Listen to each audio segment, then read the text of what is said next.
And today, a very defeated, frankly pathetic-looking Joe Biden, well, he sauntered out to the podium 90 minutes late to deliver these very uninspiring remarks. Take a look.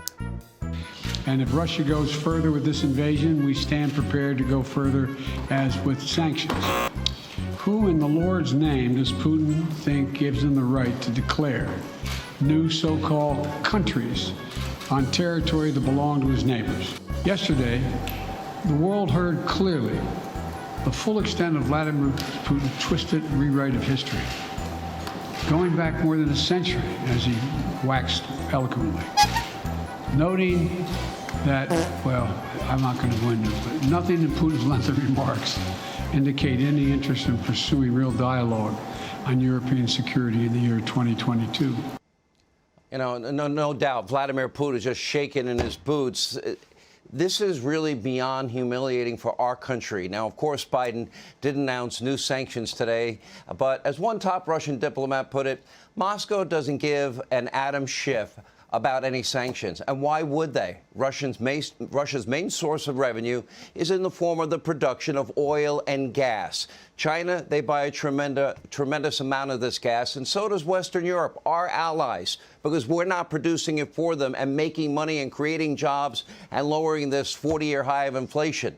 Make no mistake, that oil and gas will continue to flow no matter what Russia does in Ukraine. In fact, much of Europe, especially Germany, well, they're dependent on Russian oil and gas, which is a big part of this problem. Now, last year, even America, our country, Joe Biden's first year in office, imported a whopping 230 million barrels of oil from Russia, Putin's Russia. Joe's been begging Russia, OPEC repeatedly and being rejected repeatedly to produce more oil to drive down the price of oil and the price of a gallon of gasoline. We have more than they have. Why don't we produce it ourselves, Joe? This is madness. This is insanity. For years, many of the world's leaders have been perfectly happy to make Putin and Russia rich again and a cheap supply of energy available for all.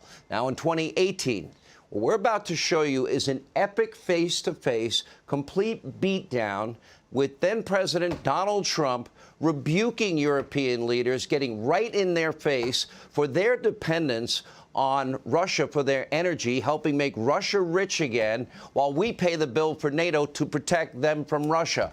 It's a long clip. It's worth watching. While you're watching, ask yourself, do you think Joe Biden could ever be capable of this level of passionate fighting for what is in our country's best interest? Here's the full exchange. I think it's very sad when Germany makes a massive oil and gas deal with Russia, where you're supposed to be guarding against Russia, and Germany goes out and pays billions and billions of dollars a year to Russia. So we're protecting Germany, we're protecting France, we're protecting all of these countries, and then numerous of the countries go out and make a pipeline deal with Russia, where they're paying billions of dollars into the coffers of Russia. So we're supposed to protect you against Russia, but they're paying billions of dollars to Russia, and I think that's very inappropriate. And the former chancellor of Germany is the head of the pipeline company that's supplying the gas. Ultimately, Germany will have almost 70% of their country controlled by Russia with natural gas. So you tell me, is that appropriate? I mean, I've been complaining about this from the time I got in. It should have never been allowed to have happened. But Germany is totally controlled by Russia because they were getting from 60 to 70% of their energy from Russia and a new pipeline. And you tell me if that's appropriate, because I think it's not. And I think it's a very bad thing for NATO, and I don't think it should have happened. And I think we have to talk to Germany about it. On top of that, Germany is just paying a little bit over 1%, whereas the United States, in actual numbers, is paying 4.2% of a much larger GDP. So I think that's inappropriate also. You know, we're protecting Germany, we're protecting France, we're protecting everybody, and yet we're paying a lot of money to protect. Now, this has been going on for decades. This has been brought up by other presidents, but other presidents never did anything about it because I don't think they understood it or they just didn't want to get involved. But I have to bring it up because I think it's very unfair to our country. It's very unfair to our taxpayer And I think that these countries have to step it up, not over a 10-year period, they have to step it up immediately. Germany is a rich country. They talk about they're going to increase it a tiny bit by 2030. Well, they could increase it immediately tomorrow and have no problem. I don't think it's fair to the United States. So we're going to have to do something because we're not going to put up with it. We can't put up with it, and it's inappropriate. So we have to talk about the billions and billions of dollars that's being paid to the country that we're supposed to be protecting you against. You know, everybody's talking about it all over the world. They'll say, well, wait a minute, we're supposed to be protecting you from Russia, but why are you paying billions of dollars to Russia for energy? Why are countries in NATO, namely Germany, having a large percentage of their energy needs paid, you know, to Russia and taken care of by Russia? Now, if you look at it, Germany is a captive of Russia because they supply. They got rid of their coal plants. They got rid of their nuclear. They're getting so much of the oil and gas from Russia. I think it's something that NATO has to look at. I think it's very inappropriate. You and I agree that it's inappropriate. I don't know what you can do about it now, but it certainly doesn't seem to make sense that they pay billions of dollars to Russia, and now we have to defend them against Russia. You know, NATO is an alliance of 29 nations, and there are sometimes differences and different views and also some disagreements. And the gas pipeline from Russia to Germany is one issue where allies disagree. But the strength of NATO is that despite these differences, we have always been able to unite around our core task to protect and defend each other because we understand that we are stronger together than apart.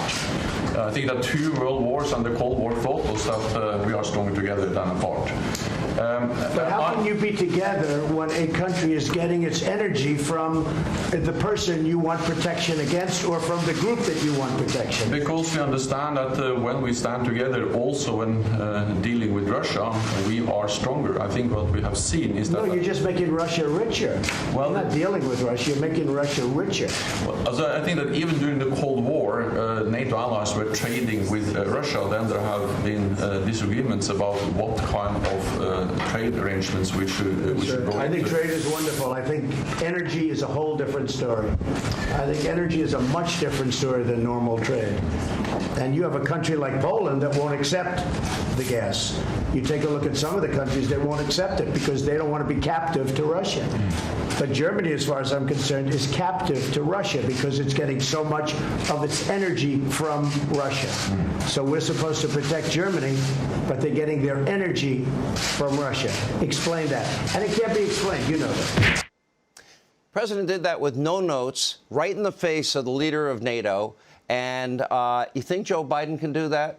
Former Secretary of State Mike Pompeo, who you just saw in that video, we'll have more on that exchange later in the show tonight. But clearly, Trump was absolutely dead on accurate. Now, compare that to Joe Biden, the self-proclaimed tough guy, foreign policy expert. He can go toe-to-toe with Putin. He promised to stop Putin in his tracks. Well, today, Biden could barely form a coherent sentence as per usual and was unwilling and unable to respond to any questions about Vladimir. Take a look. All right. Well, thank you. Yes, thank you. Now, you got to let me know when I'm supposed to stop here. But Sylvia, where's Sylvia? There you are, Sylvia. How are you, Sylvia? You may have underestimated Putin. Thank you.